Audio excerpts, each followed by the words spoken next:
name of Allah. I'm from Afghanistan. I come to tournament from Bangladesh, Dhaka, Kurmatullah Golf Club.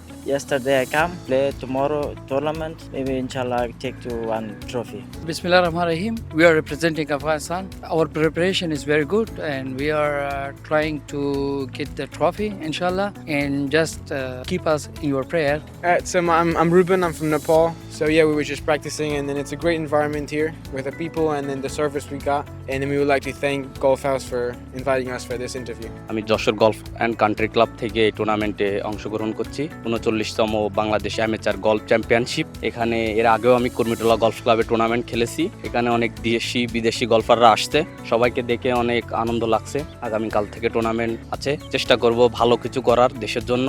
আগামীকাল থেকে আমাদের 39th Bangladesh amateur golf champion শুরু হচ্ছে এই Kurmitola golf ক্লাবে এবং বাংলাদেশ গলফ ফেডারেশনের তত্ত্বাবধানে। এবারের টুর্নামেন্টে আমরা প্রায় 9টি দেশের বিভিন্ন অ্যামেচার প্লেয়ারকে পেয়েছি এবং আমি আশা ব্যক্ত করছি যে ওয়েদার এবং মাঠের কন্ডিশন এবং খুব ভালো একটা খেলা আমরা উপভোগ করব। আমি আশা রাখি আমাদের বাংলাদেশের যে টিমটা আমরা সিলেক্ট করেছি আমরা এবারেও প্রতিবারের মতন বাংলাদেশ টিম হিসেবে চ্যাম্পিয়ন হওয়ার গৌরব অর্জন করবে।